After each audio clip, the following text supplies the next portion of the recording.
the exciting mind power that we'll be studying and actually using is named renunciation, and its activity is elimination. Ralph Fluelling wrote, "If the supreme goal of existence should be the creation of godlike persons, as seems reasonable in a moral world, it would come only through freedom, involving the possibility of wrong choices and rebellious wills. For this reason, the future lies within the power of persons, and reform and peace lie in human decisions." Well, did you know that existence has already created godlike persons? And I stand in the presence of some of them. They are you and me. Genesis, the first chapter. Then God said, "Let us make man in our image, after our likeness." And God let them have dominion. Now you know that dominion is control. And more than control, the freedom to control. It is the freedom of choices, but having made a choice, the ability to follow through to the ultimate conclusion of that choice. That's dominion. You've been given control. But our control has been out of control, hasn't it? And as a result, we have used our freedom to make wrong choices. As a matter of fact, we have chosen ideas and attitudes, moods, conditions, relationships that have bound us and have caused us to be confined in the smallest kinds of lives, rather than making the choice that would permit us to move forward into the fullness of life and into other dimensions, other worlds that the Creator has in store for us. Now, if we are limited and bound by wrong choices made by rebellious wills, then freedom and the desired good lies in the awakening of our mind powers. Freedom can never be a thing that comes to us from without, because that freedom has already been given. You can never have more freedom that has been given you at this moment. All that the Father has is yours. Now, you have the freedom to choose it, to select it, to utilize it, to use it, and to demonstrate it.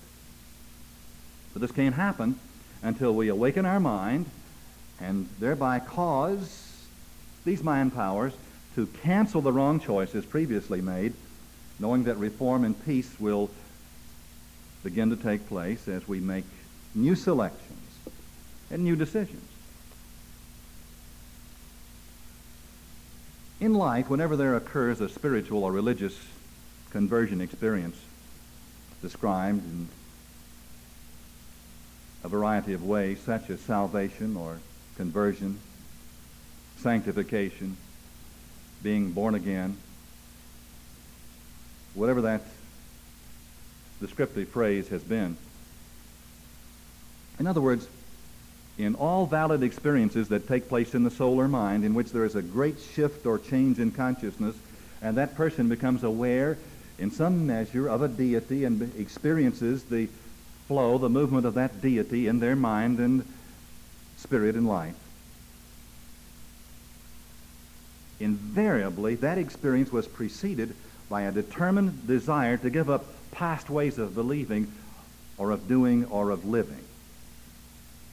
It didn't just happen. There was a movement in mind or the consciousness of that person. And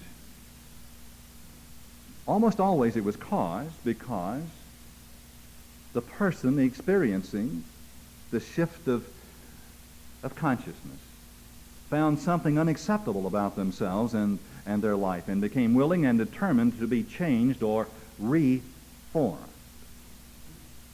Maybe it was not that their life was all that bad, but they suddenly had a glimpse of the fact that it was not all that good either, and that they themselves stood between themselves and the light. and they were willing to be changed. Charles Fillmore said, "The sinners most open to reform are those who sin in the flesh." Well, one reason is that it's so obvious and so easy to get caught at it. And sinning in the flesh does not just mean sex sinning. Somehow we've always thought when the word flesh was used that sex was thrown in there. That isn't really what it means at all, although that can be a part of it. It means the sins, the type of sensual thinking that's connected to our intellectual consciousness. The believing that we're only human. The limited three-dimensional concepts that so many of us have experienced. Now, Fillmore went on to say that the hardest to reach are the self-satisfied moralists or religionists. Jesus said to such, "Verily I say unto you that the publicans and the harlots go into the kingdom of God before you do." Now imagine that great teacher talking to the in people of his day, the religious leaders, the socially prominent, those who had set themselves apart as being the superior end of the spectrum, looking down upon the lesser one. And he said, "Why, the prostitutes and the crooked tax collectors stand a better chance than you do." Now, what do you think that he had in mind? Do you think that he was trying to put those people down? Absolutely not. He was saying that unless and until a person is willing to be changed, not much good is going to happen to them. And today we are studying a mind power that you won't need or you won't use very much until you're ready to be changed.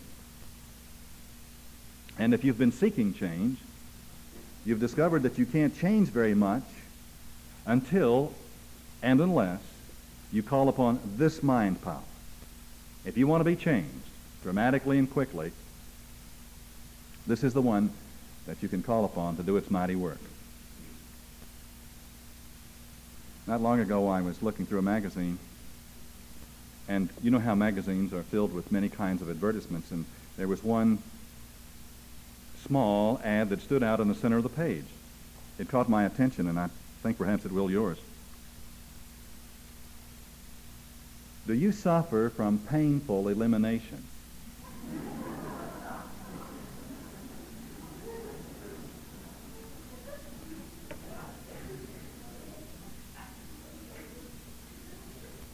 I'm not going to tell you the kind of product that it advertised.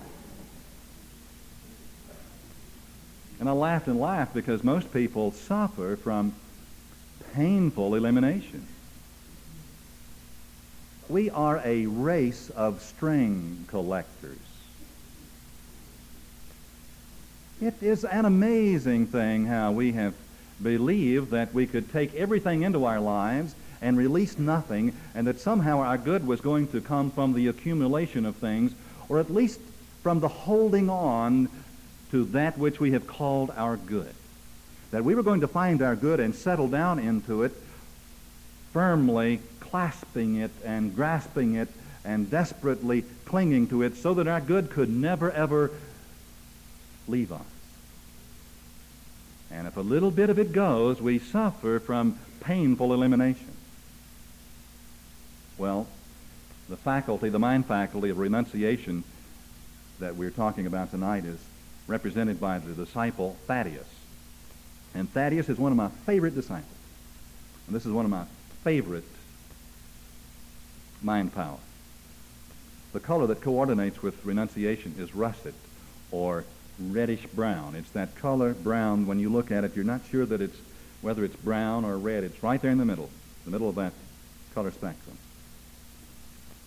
It's very important to remember that the physical area of location of this important faculty of elimination is at the base of the spinal column, in the lower abdomen, in the areas of the organs of physical elimination.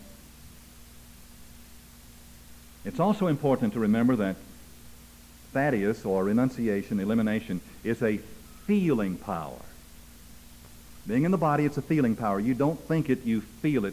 You might think to it, but it does not come on. You don't really motivate it or get it really going or flowing until you feel the feeling that it is working for you. Now, the very important action of Thaddeus, or renunciation, is the removal of wastes from every part of our being, both in body and in mind, at every level of our being. Now, just as the idea of elimination is important to physical health and to the regeneration of the body, it is equally important to mental and emotional and spiritual health. But you see, we have never, or hardly ever, have we made this association of the fact that there must be elimination in every level, in every part of our lives or of our mind. Fillmore writes, there must be a renunciation or letting go of old thoughts before the new can find a place in consciousness. A right balance between receiving and giving, laying hold and letting go, must be established. And that's the way it really is. All the negative emotions that became our experience in former times when we were of an instinctive order rather than an intuitive order, all of those fear, hate, revenge types of feelings have caused resistance and tension in the whole organism and have caused a restriction in mind, thought, body. But the new emotions that we're just coming into by choice, of love, joy, the ecstasy of being a part of this living universe, the sense of beauty awakening, all of these new feelings have a softening, releasing, freeing, balancing effect. But the old negative responses and programmed, patterned reactions to life must be eliminated. And there will be no real growth for us. In other words, the result is nil until we let go of these old ideas that we have had. And we let go with a remarkable spiritual faculty called renunciation. Its most basic and fundamental definition, perhaps, is that it is the ability to give a no-no or a nay-nay response to the untrue or the undesirable. And since elimination is a spiritual faculty, we can say that it is one that has the ability to reject all things that are not of spirit. You don't have to reject anything that is of spirit. You never, ever, ever have to release your good, except that it might be a lesser good that stands in the way of the larger good. If you've settled down into some good that has become the enemy of your better good, then of course you want to get rid of it, don't you? Don't you? Not if you suffer from painful elimination, you don't, because you will cling to it until the larger good comes along, except it can't. Our good is received by this movement, this flow at every level of our life. Renunciation is the ability to say no to something that we formerly said yes to. You see, the mind, remember that we were talking earlier in these lessons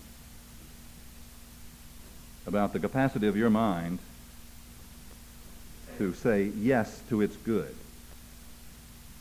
And that is the disciple faculty of Simon Peter, remember, of faith. It's like a pencil. And with faith you can say yes to your good, and you can write a large yes on a sheet of paper. Yes, I accept my good, and I have faith that my good is unfolding. But suppose that in writing that large yes, that you were saying yes to some things that in time you discovered through your growth, and you are growing, that you had said yes to some things that you should have said no to. Now, all of us have had that experience. Then what do you do? What do you do if you filled your life, either partially are completely full of conditions and in your mind, full of thoughts and emotions that really don't belong there. They don't do you justice, and they're not rewarding you, sustaining you, causing you to be the joyous, happy person that you know you were destined to be. What do? Well, you discover that that same pencil has an eraser on it. And that's what Thaddeus is. It is an eraser. And with that eraser, you can turn it right around and erase the yes and put a no. You can say, no, I do not want that thought, that idea, that attitude, or that person, that situation in my life any longer. No.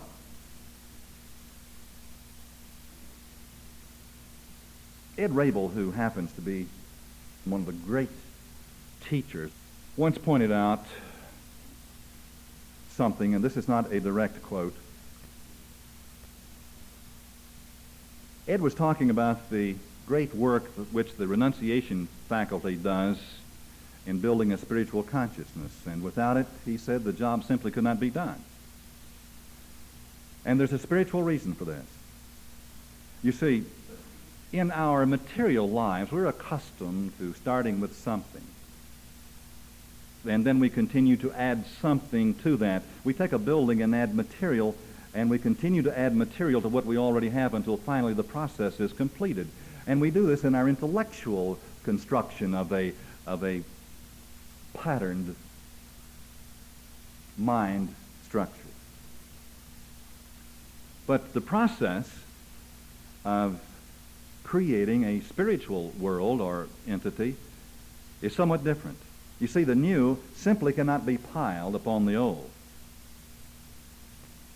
You can't do that. The old has to be eradicated, and for a very important reason, because we are building a new consciousness. It's not a matter of shifting the furniture around in the living room or starting with the old and improving it. Do you want an improved old life? Is that what you want? Then you don't need a spiritual system for that. As a matter of fact, a spiritual system won't work for that. If you want a new life, a new state of consciousness with new thoughts, if you want a fourth-dimensional life, then the patterning of the three-dimensional consciousness must be eradicated, not all at one time. I know of no one who's been able to achieve that. But you start at a starting place. You start where you are with level flight. You see, building a spiritual consciousness is an extremely different matter from what we are accustomed to. The new is not piled onto the old, but the new must replace the old. Remember Jesus' great statement, you can't pour this new wine into the old skins, or you can't patch the old cloth with this new material. The two don't fit together. And so one has to be, you have to say, no. He said, let your words be yea, yea, and nay, nay. And of course, he was talking about, in that statement, about Simon Peter, the faculty of faith, and Thaddeus, the mind faculty of renunciation and of elimination.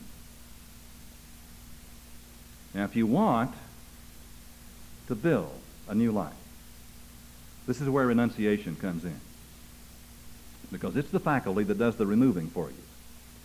And if you begin to use it, it will separate you from those things that need to be separated from. And it will take the rejected thing into a process that you need not try to understand, but it will take it into that process and neutralize or dissolve or just finally take it out of the picture for you. It won't dissolve a person, but it will eliminate that person from your experience. They'll be dissolved as far as you're concerned. And the relationship will be dissolved with perfect harmony as far as you're concerned.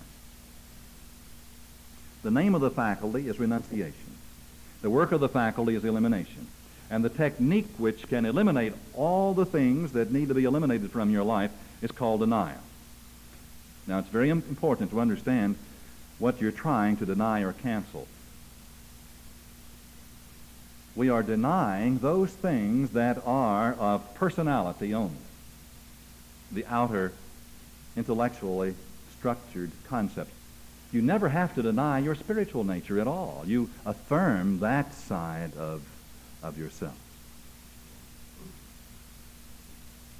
There was another occasion on which Jesus pointed out to those, he said, who have eyes to see.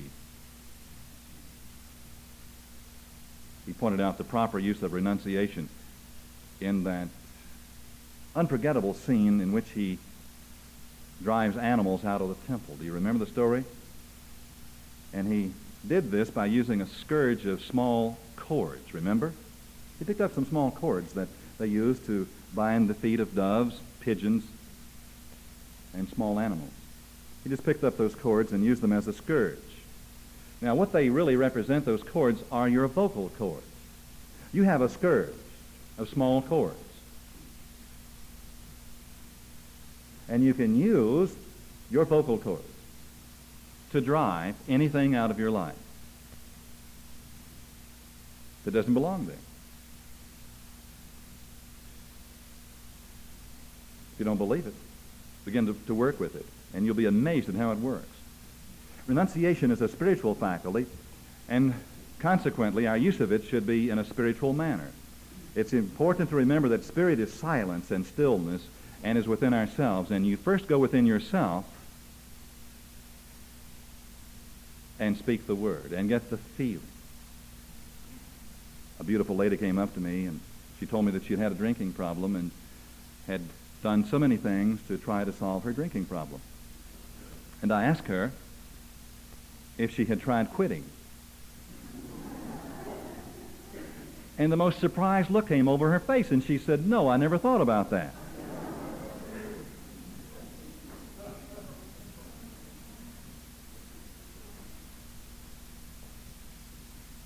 Nothing changes until we quit it. And denial is quitting. Did you know that? When you deny a thing, you are saying, in effect, I quit from this moment forward having anything to do with this experience, with this reaction, with this emotion, with this condition, with this person. I quit. And when you quit a thing, the whole universe responds. When you really quit. And I talked to this lady for about 5 minutes, working with getting her to quit. And it's amazing how the mind does not want to quit what it's been doing for a long time, particularly if it's fun. She finally quit. Now, she'll have to quit about 1,000 more times. She'll have to quit, but she can quit now because she has quit. Did you follow that? Now, you and I can say no to outer things, and you'll get a reaction, a brief reaction. But until that no is said in the silence of your own being, until you say no inside yourself and mean it, until you quit, until you deny, take all the activity, all the energy away from that experience, then you haven't quit. And your renunciation faculty can build within you a strong and powerful rejection of those things that are not for your good.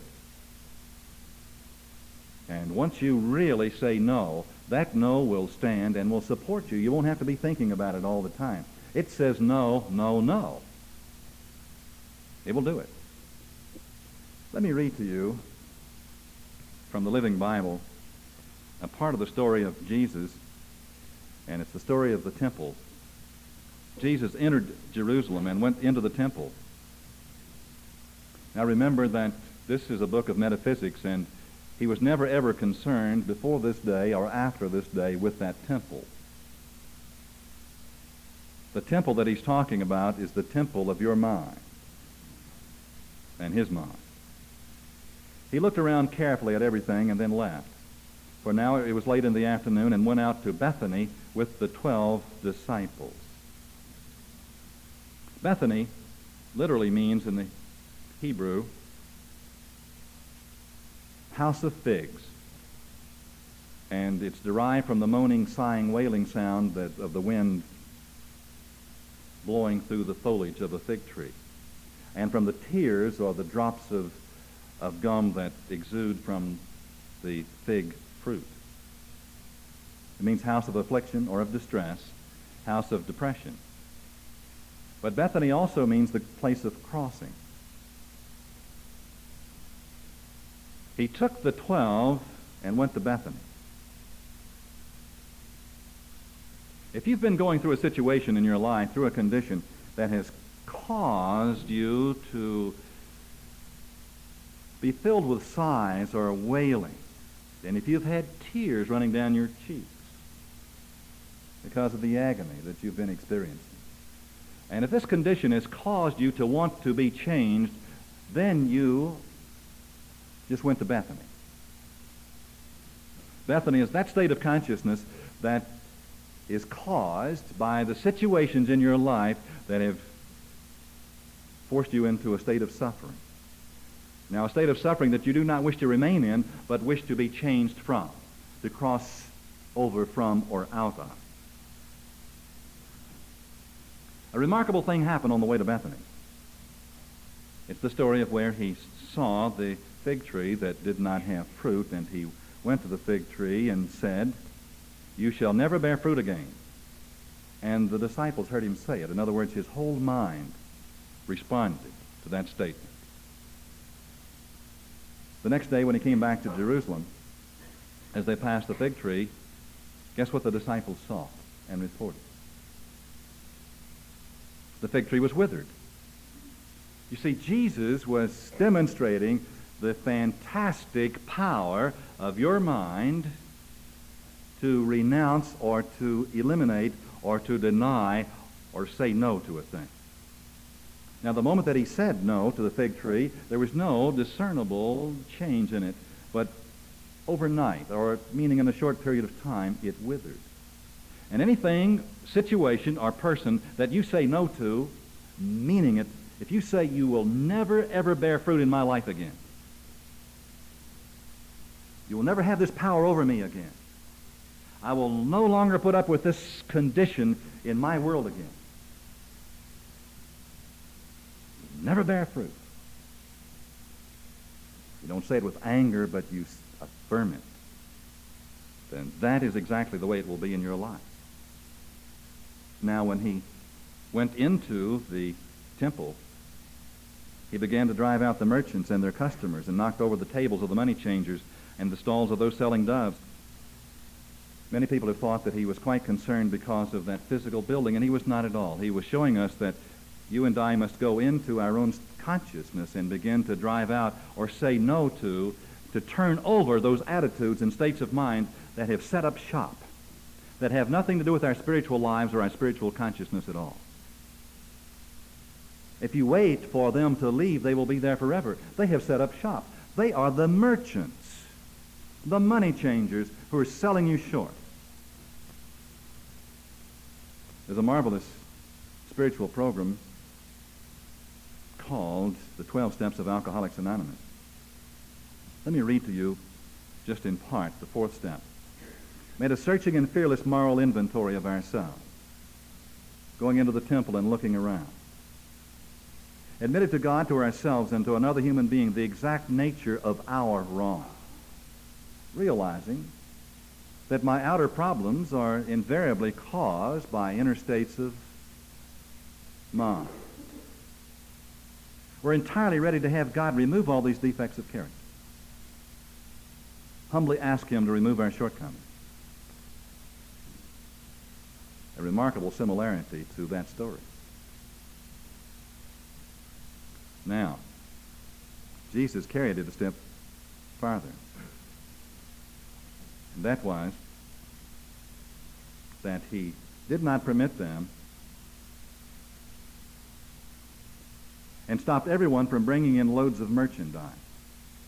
He not only drove out what was there and made his decision, in effect, to have a cleansed mind state, but he would not permit any other merchandise to be brought in. Have you at some time in the past made such a decision, knew that you were right? You were very determined. And the telephone rang. And it was your friend again with the sad voice, the one who likes to suffer and does not wish for you to change either. And he or she said to you, well, I don't see why you're going to all that trouble. And it really wasn't your fault. And the first thing you know, they had brought in some new merchandise and deposited it in the temple. See how important it is to watch what's taking place in your own mind? If you're going to renounce these errors, to repudiate them, then it's exceedingly important that you do not let new error concepts back into your experience. How would you like right now to let the Christ of you, the giant self of you, come into your mind temple and look carefully around at everything that exists in your life?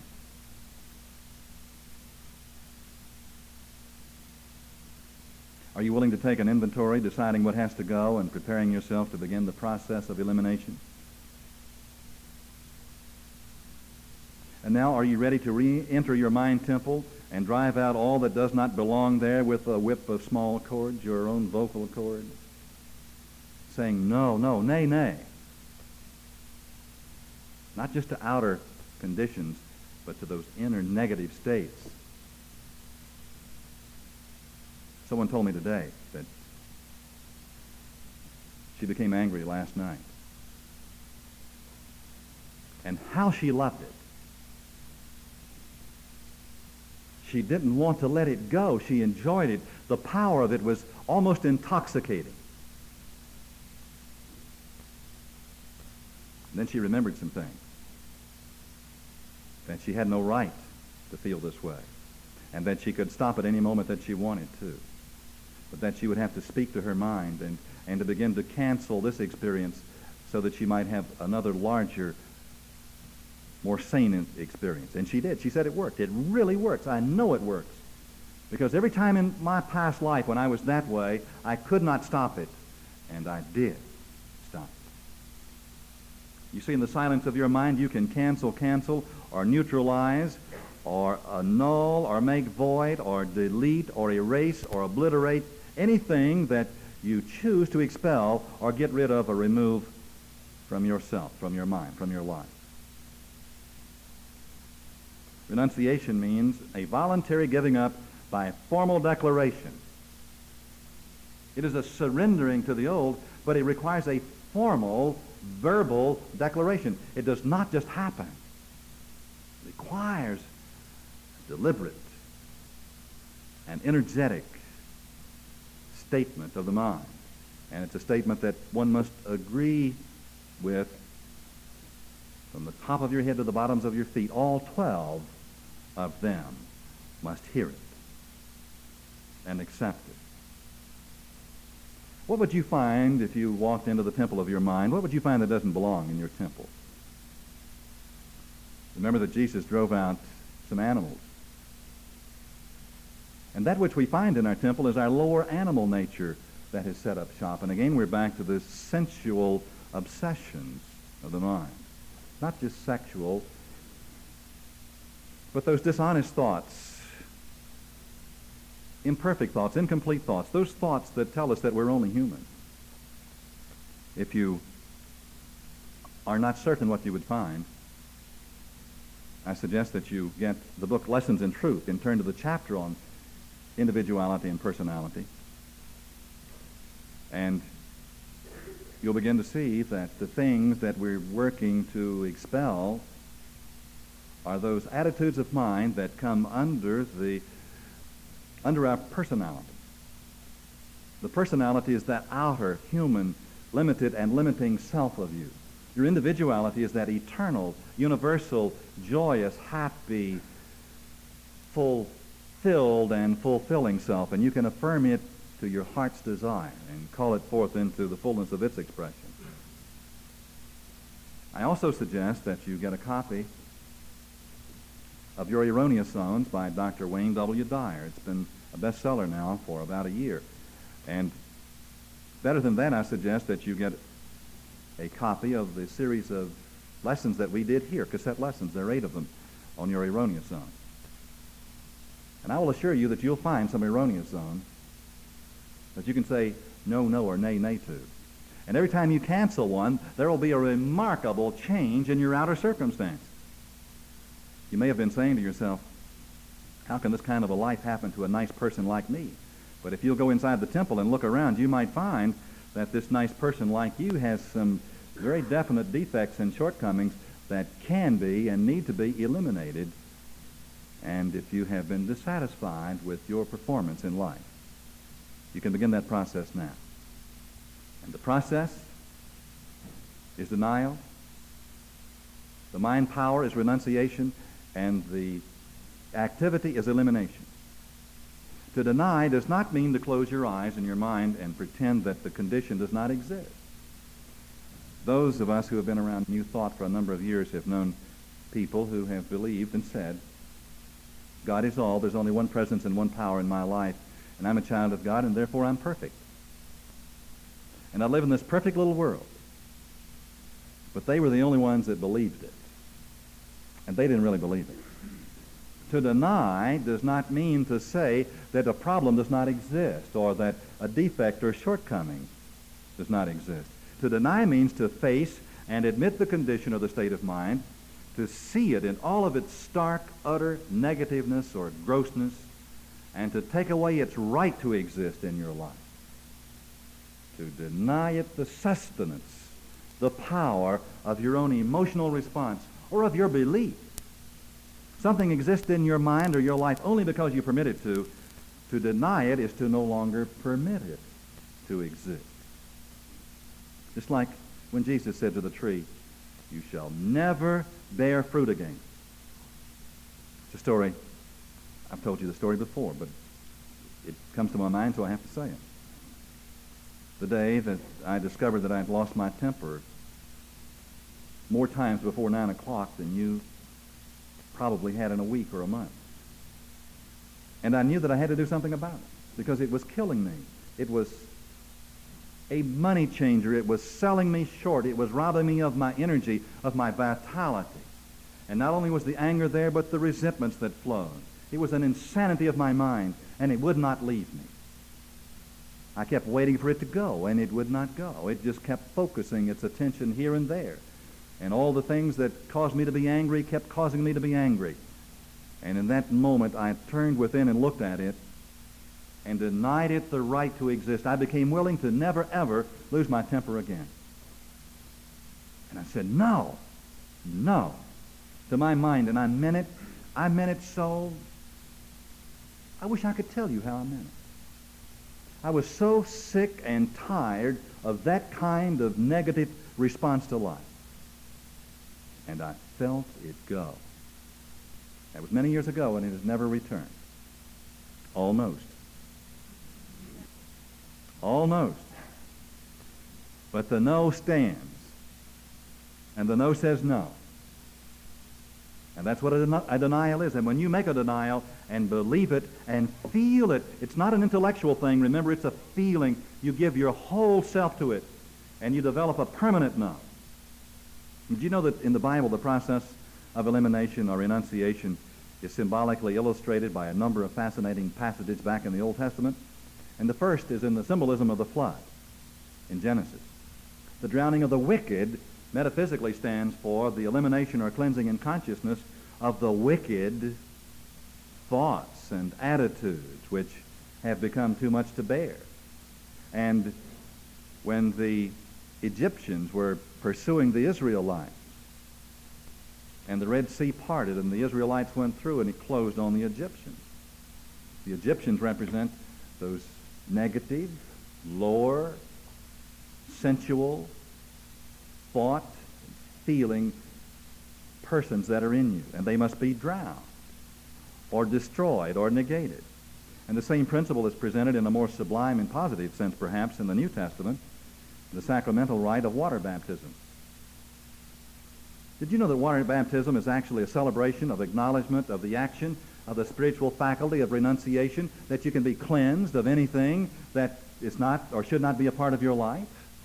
And you don't have to go get dunked to do it. As a matter of fact, that won't do it. It's not until you say no.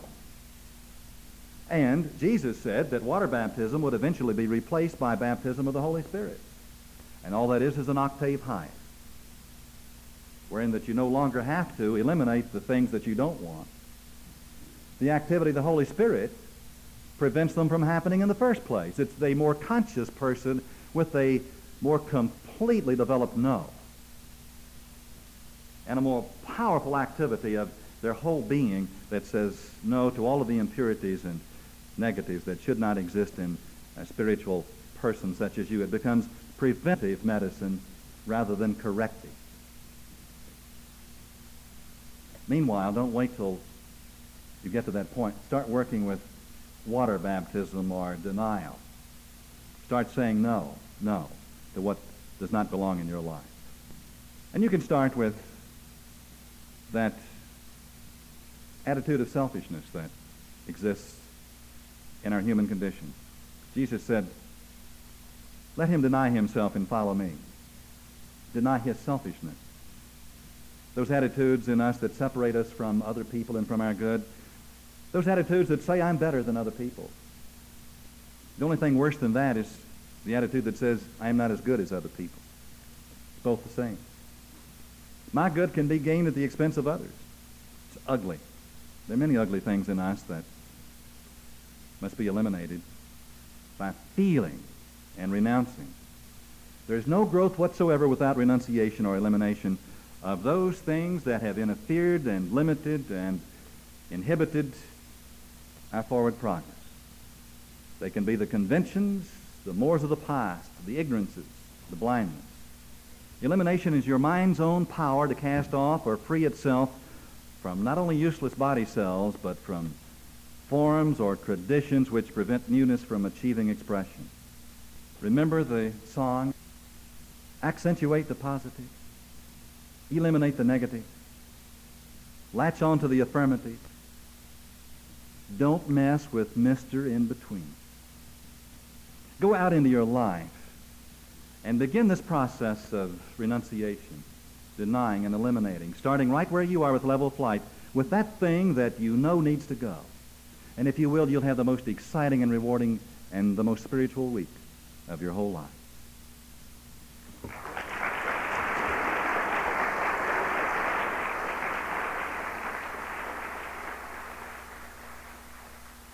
This concludes the lesson on Side B of tape number 5. Now proceed to tape number 6 for the continuation of The Superpowers of the Mind.